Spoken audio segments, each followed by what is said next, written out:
بسم اللہ الرحمن الرحیم۔ آپ سن رہے ہیں HM وائس۔ اہل سرسار کی ایک قوم جسے قوم سبا بھی کہا جاتا ہے، اللہ تعالیٰ کی بے شمار نعمتوں کے اندر زندگی گزار رہی تھی۔ یہ قوم ایک عظیم تہذیب و تمدن کی مالک تھی۔ حضرت داؤد علیہ السلام اور حضرت سلیمان علیہ السلام کی باعظمت حکومتوں کے بعد ان کی حکومت زبان و زد خاص و عام تھی۔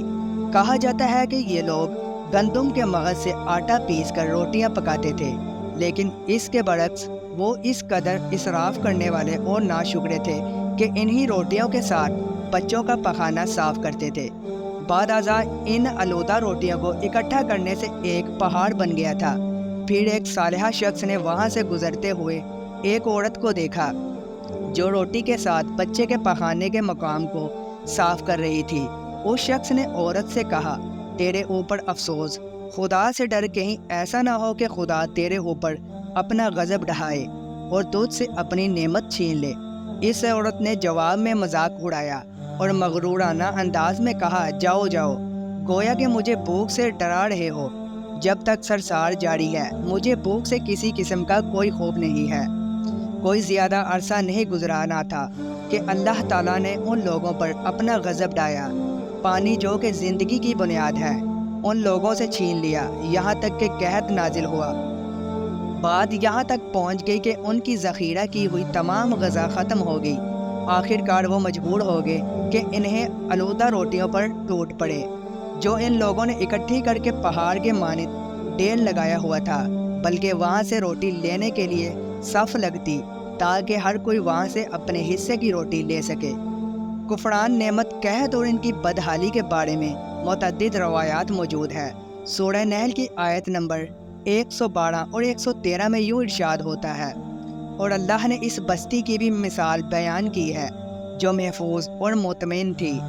اس کا رزق ہر طرف سے باقاعدہ آ رہا تھا، لیکن اس بستی کے رہنے والوں نے اللہ کی نعمتوں کا انکار کیا تو خدا نے انہیں بھوک اور پیاس کا مزہ چکھایا، صرف ان کے ان اعمال کی بنا پر کہ جو وہ انجام دے رہے تھے، اور یقیناً ان کے پاس رسول آیا تو ان لوگوں نے ان کو جھٹلایا تو پھر ان تک عذاب آ پہنچا کہ یہ سب ظلم کرنے والے تھے۔ اسی قوم سبا کے بارے میں ایک اور واقعہ بیان ہوتا ہے کہ ان لوگوں نے اپنی زراعت کو بہتر طور پر کاشت کرنے کے لیے پانی ذخیرہ کرنے کی خاطر بلک کے دو پہاڑوں کے درمیان ایک بہت بڑا بند مرب تعمیر کیا ہوا تھا۔ سوراخ اور دوسرے پہاڑوں سے گزرا ہوا پانی اس بند میں آ کر وافر مقدار میں جمع ہو جاتا تھا۔ قوم سبا نے اس پانی سے صحیح طور پر استفادہ کرتے ہوئے وسیع و عریض اور بہت سے خوبصورت باغات لگائے اور کھیتی باڑی کو رونق بخشی۔ ان باغات کے درختوں کی شاخیں اس قدر پھلوں سے لدی ہوئی تھی کہ کہتے ہیں کہ اگر کوئی شخص سر پر ٹوکری رکھ کر ان کے نیچے سے گزرتا تو پھل خود بخود ٹوکری میں گرنا شروع ہو جاتے اور قلیل مدت میں ٹوکری تازہ پھلوں سے بھر جاتی۔ لیکن نعمتوں کی کثرت نے انہیں شکر کرنے کے بجائے سرمست اور غافل کر دیا تھا، یہاں تک کہ ان کے درمیان بہت بڑا طبقاتی نظام وجود میں آ چکا تھا۔ ان میں سے صاحب اقتدار لوگوں نے کمزوروں اور ضعیفوں کا خون چوسنا شروع کر رکھا تھا، یہاں تک کہ ان لوگوں نے خدا سے ایک احمقانہ التماس کیا جس کا سورہ سبا کی آیت نمبر 19 میں ملتا ہے۔ انہوں نے کہا، خدایا ہمارے سفروں کے درمیان فاصلہ زیادہ کر دے۔ انہوں نے اللہ تعالیٰ سے یہ التماس اس لیے کیا تاکہ غریبوں، بے نواح لوگوں، عمرہ اور ثروت مند ان کے ہمراہ سفر نہ کریں۔ ان کی خواہش یہ تھی کہ آبادیوں کے درمیان خشکی ہو اور فاصلہ بہت زیادہ ہو تاکہ تہی دست اور کم آمدنی والے لوگ ان کی طرح سفر نہ کر سکیں۔ اللہ تعالیٰ نے ان مغرور پیٹ کے پجاریوں پر اپنا غضب نازل کیا۔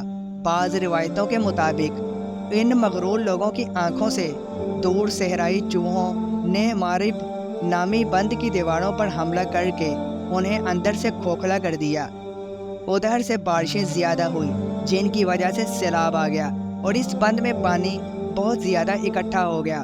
اچانک بند کی دیواریں ٹوٹی، اس سے ایک بہت بڑا سیلاب آیا جس میں تمام دیہات، آبادیاں، مال مویشی، باغات، کھیتیاں، ان کے محل اور گھر پانی میں غرق ہو کر نابود ہو گئے۔